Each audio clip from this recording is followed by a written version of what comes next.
ओम साईं राम। ये बाबा जी लीला साई लीला मैगज़ीन में अगस्त 1985 में ॾिनी वई आहे। इहा हिकदमि रिसेंटली जेको इंसिडेंट थियो आहे उन जे बारे में आहे। 1984 में भोपाल गैस ट्रेजेडी थी। भोपाल खां 20-25 किलोमीटर परे हिकिड़ो पिपलानी करे गांव, उते हिकिड़ो नारायण करे माण्हू रहंदो हो। उन जी धीअ जी शादी हुई।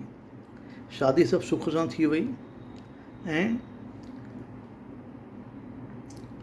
शादीअ खां पोइ बारातियुनि खे भोपाल स्टेशन ते छॾणु आयो। राति जी ट्रेन हुई बिलासपुर एक्सप्रेस, जेका 11 बजे छुटंदी आहे भोपाल मां। उहा ट्रेन 11 जे बदिले 12 साढे 12 लेट आई। बाराती सभु हली विया ऐं हीउ स्टेशन ते ई वेठो रहियो। हीउ वीचार पियो करे त हाणे मां पंहिंजे पिपलानी गांव कीअं वञा, छाकाणि 20 किलोमीटर परे आहे ऐं राति जो टाइम आहे। रिक्शा वारो उबतो सुबतो भाड़ो घुरंदो।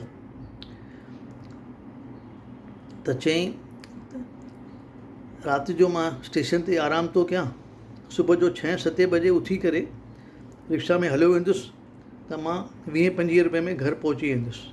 हाणे अॼु 200 रुपया ख़र्चु कयां त को मतिलबु न आहे करे। ईअं करे स्टेशन ते जीअं ई वेटिंग रूम में आराम पियो करे, हिकिड़ो रिक्शा वारो हिन वटि आयो। चईं साईं, तव्हां पिपलानी गांव वेंदा छा? चई हा छो?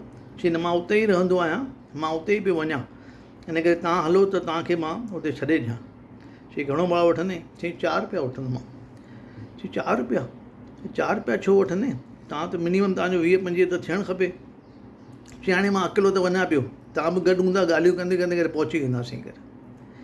चई ठीकु आहे। हले थो गॾु, रिक्शा में वेहे थो। इन जे मन में इहा आंध मांध पई थिए कि हिन खे मां किथे ॾिठो आहे, हिन जी शिकिल मुंहिंजी ॾिठल पई लॻे। हिन खां पुछईं भई तव्हां किथे रहंदा आहियो? चई मां बि तव्हांजे उते ई पिपलानी गांव जो ई आहियां, उते ई रहंदो आहियां। चई अच्छा।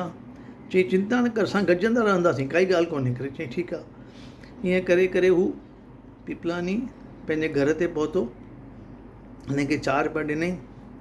4 रुपया ॾेई करे जीअं ई घर में अंदरि पियो गिड़े,